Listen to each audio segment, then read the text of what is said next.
With that, I want to say that Save the Bay is also so instrumental in protecting Rhode Island waters and can speak to the long-term ecological effects that the climate change has on our coastal environment. And with that, I want to introduce another strong environmental leader, Executive Director of Save the Bay, Jonathan Stone.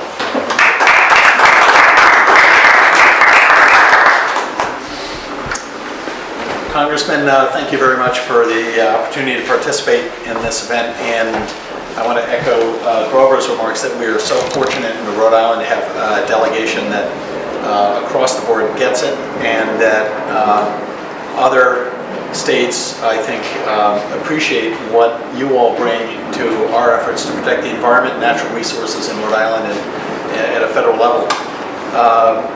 I want to kind of speak to two topics. One relates to a few other effects of changing climate conditions that haven't been addressed already today, and then speak to some specific impacts that this legislation will lead to benefits, we think, in Rhode Island related to the Department of Defense. Grover mentioned issues of sea level rise and its impact on natural resources like salt marshes. That is a clear and present danger and impact on one type of important critical habitat in Narragansett Bay. But there are other effects that are also occurring today that are very evident. Much of what I'm going to describe has been documented in a new report released by the Narragansett Bay Estuary Program last week called The State of the Bay and Its Watershed. A couple of examples of other climate impacts that we feel locally now. One are seagrasses, eelgrass beds that are critical habitats for fish and shellfish and crustaceans in Narragansett Bay. We've seen over the last 70, 80 years a massive die-off of eelgrass beds, and it's unlikely with changing climate conditions that we'll ever see a significant restoration of that. A second issue that's been evident in the decline of our lobster population is that changing climate conditions are affecting the species that used to call Narragansett Bay home. The variety and abundance of particular species that are sort of traditional Rhode Island species are less evident today, and new species are coming into the bay. We have fewer lobster, we have more blue crab, we have more black sea bass, we have less, almost no winter flounder. So the nature of climate change affects not just the physical landscape, but the aquatic environment and the animals that call Narragansett Bay home, and that has profound implications for our fishing industries, our shell fishing industry.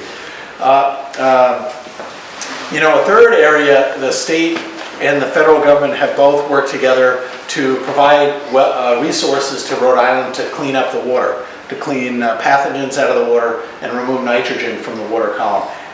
That's because eutrophication, the loss of oxygen in the bay, is a very real problem, especially in the upper reaches of the bay and Greenwich Bay, for example. And changing water temperatures accelerates or makes this problem of eutrophication more pronounced. Specific to this particular bill, the Army Corps, I want to pay particular attention to the U.S. Army Corps. For those of you who don't know it, the U.S. Army Corps manages the Providence Hurricane Barrier. And managing and upgrading the hurricane barrier to protect what's behind it is of critical importance. And the Army Corps should be encouraged in the strongest possible way to ensure that its planning and investments ensure that critical infrastructure like the hurricane barrier is maintained.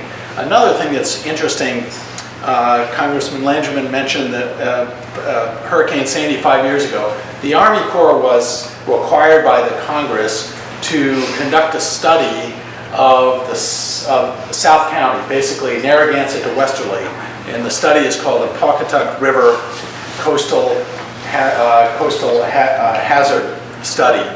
That study, its first iteration, failed to incorporate NOAA's own assumptions about climate change and led to some deeply flawed conclusions about what the Army Corps is promoting and proposing for restoration and protection of South County, the south coast of Rhode Island. So this legislation is an important way to put a stake in the ground to require the U.S. Army Corps, among other federal agencies, to incorporate the latest climate assumptions in their policy work. Final point on the Army Corps. The Army Corps is responsible for maintaining all of our navigational channels and our dredging work and the breachways. And if they're not using the latest science, the latest models for planning and completing really critically important projects, the environment suffers and the economy suffers. So this really is germane and relevant. Last but not least, Naval Station Newport. I'm not sure how many of you are aware of this, but every commander of every U.S. Navy vessel in the active fleet comes through Newport. It is a major center for the training of our naval personnel. And the vulnerability of that base, of course, is crucial to the economy, to the environment, and to the U.S. defense posture. So with that, I just want to express my appreciation again, Congressman and David Cicilline. Thank you to you and to our two senators for all the work they do. And I really hope this makes it through because it's important. Thank you. Thank you.